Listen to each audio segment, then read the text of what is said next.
Well, the first of the month, this is the first day of the month, and this is a time for reflection. Sunkiss, thanks for joining us. So the first day of each month is a great time for reflection as you recalculate. I used to think a lot of as I'm closing out the month to be preparing for the next month, and there's a certain amount of that has to be done. But I like to be very focused on closing out the month. It's like in a basketball game or a football game. You focus on winning. Then you focus on the next game. And so at the end of the month, last night, we were closing out all of the different businesses we have and making sure that all the I's were dotted and T's crossed, and whatever requirements you had for success, the month were handled. But now, starting off the new month, one of the first things I like to do at the beginning of the month, but in particular at the beginning of the quarter, this is a time now to debrief and monitor your progress. You want to keep showing up, but you want to keep showing up better. We have that affirmation that says, every day and every way I'm getting better and better. Absolutely great. But also, every day and every way I'm getting better means that you're monitoring your progress and you're improving your effectiveness. So when you look back at the quarter, I like to look at the 4 quarters of the year, January, February, March, the first quarter. Look back at the first quarter and review your progress. There are 4 questions I ask. Number 1, what worked well over this first quarter? What worked well over this first quarter? And look at the activities. For example, you look back, and if you kept a journal, and we keep talking about journaling and how important it is. Journaling is critical to this complete evaluation of what you've done in the past. If you have no journal, trust me, you will not remember each and every word, each and every event. But now you can use your journal to help you review the activities and the progress you made in this first quarter. And to ask that question, evaluate what worked well. Did it work well that your journaling every day gave you the ability to reflect on the day, to truly give you specific things you could do to get better and better? What worked well? That you got into your meditational rhythm, that you are able to create a rhythm for success that gave you a greater possibility of achieving all that you set out to do. So make a list of the things that worked well, activities that worked. Maybe you had set up a study schedule, a certain time to read and study and expand your knowledge base. But whatever worked well, make a list of it clearly. Number 2, what needs to be changed? What needs to be changed in your daily method of operation? What needs to be changed in your methodology? What needs to be changed in your thinking? What needs to be changed in your emotions, your habits? What needs to be changed in your relationships? Woo! Okay? And so now, when you look at the things that need to be changed, this gives you a framework in which to get better. You say, okay, all right, I let myself get distracted. I lost focus at some point in the program. I lost focus, and I didn't get the things done that I wanted to get done. So I recommend you go to our book, our new book, The Life Lessons for Your Success, and there's a chapter there on how to overcome lack of focus. How to overcome lack of focus. How to refocus your life. And this is a powerful chapter because it gives you some tools, some steps to help you refocus your life and get you back on track. So when you look at this first quarter, you say, okay, I need to refocus and get some stuff going. So going into this chapter, handle obstacles and crises by refocusing your life on your desires and dreams. And so if you're not happy with the progress you made this first quarter, refocus. 8 steps to refocusing your life can take you from where you are to wherever you want to be. Do not allow external circumstances to impact the choices you make. You have the ability to do what must be done to create the life of your dreams. So this is a reaffirmation that you already have everything you need to get anything you want. Conduct a personal reality check. This is what we're doing right now.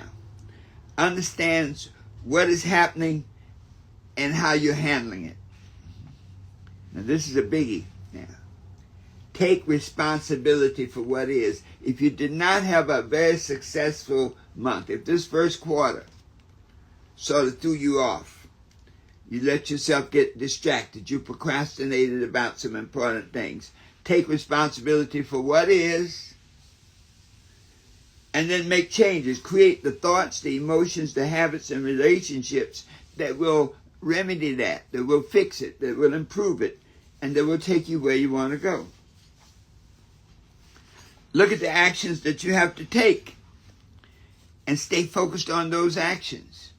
You know, to ask yourself from moment to moment, what's the best use of my time right now when I consider my goals, my vision, and my purpose? And so when you can do that type of analysis now, looking back at the last quarter, looking at the things that worked well, and now looking at the things that you need to change, this is powerful.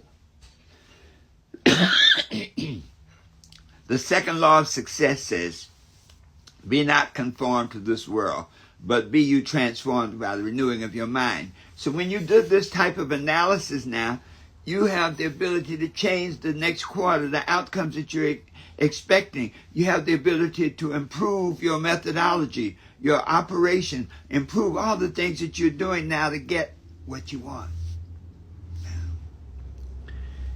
Third question. What should you add to your repertoire? Now, I'm looking this quarter, I want to add more exercise. I've been walking certain days and not walking certain days. I want to add a more systematic approach to my exercise program. Now, one thing that has worked really well, because I spend a lot of time at my desk, I find that I used to have back issues.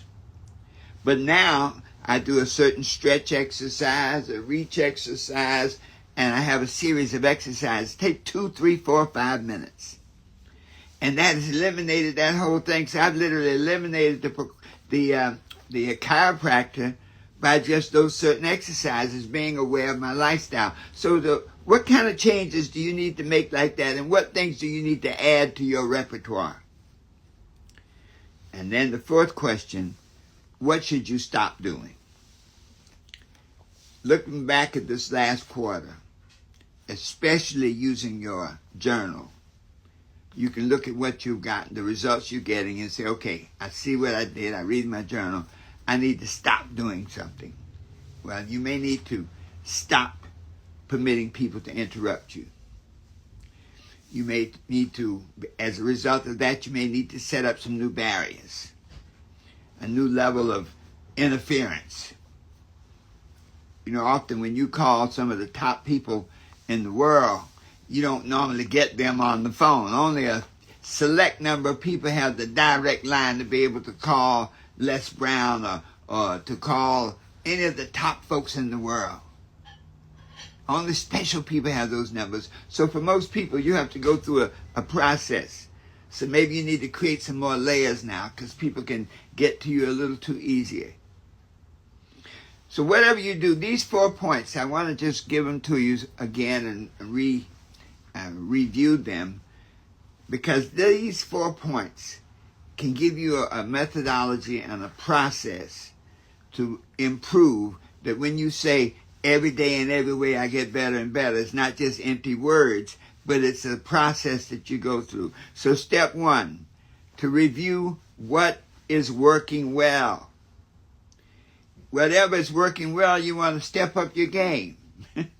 You know, if you're in sales, if you say, wow, for every 20 calls I make 20, every 20 calls I make 5 sales. So if I want to make more money, make 40 calls, make 60 calls. So what's working well, and whatever's working well, work it better.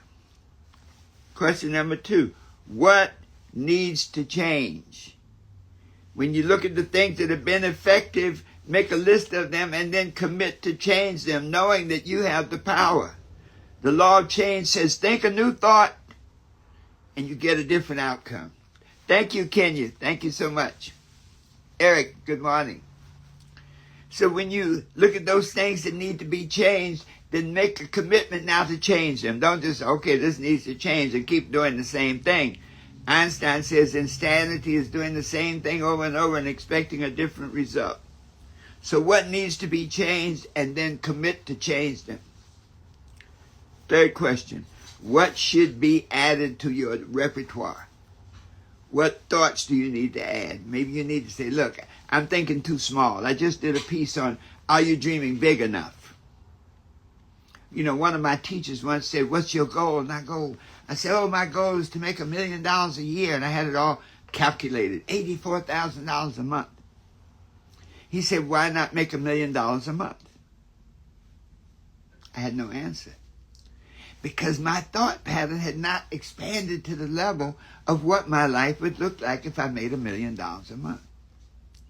So maybe you're thinking too small. Maybe you need to add bigger thinking to your repertoire. Maybe you need to project the visions and the goals that you have and make them a little bit. Maybe you've been so focused on thriving, on surviving, that you've given no thought to thriving. You're like, your whole game plan is like, got through another month. Whew, paid all the bills. Now let's do it all again.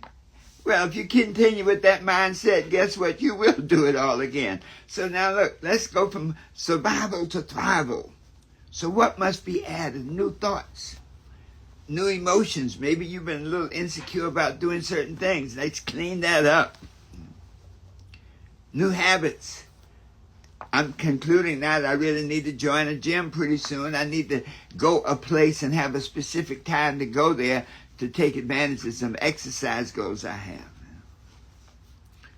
Who do you need to know in expanding your circle? There are new people that need to be in your circle to help you achieve the things you want to achieve. So who are they and how are you going to reach them?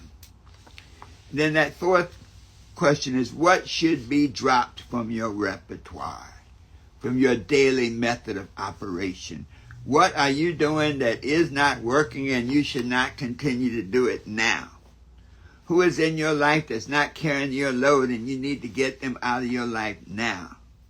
What emotions are keeping you from doing the things that you know you need to do? Get them out of your life now. What habits are undermining your efforts and slowing you down and keeping you from flying? You know, maybe your life is like an airplane. Maybe you have too much baggage to get off the ground to fly to your dreams. So drop the baggage. So that's the key for the day, folks. Keep showing up, but show up better. Keep showing up, but show up with more efficiency, more commitment, a higher level of desire. Keep showing up with a better methodology. Keep showing up with a daily method of operation, keeping your eye on the prize, knowing that you can be what you want to be, do what you want to do, and you can have anything you desire, always knowing that the best is yet to come. And so it is.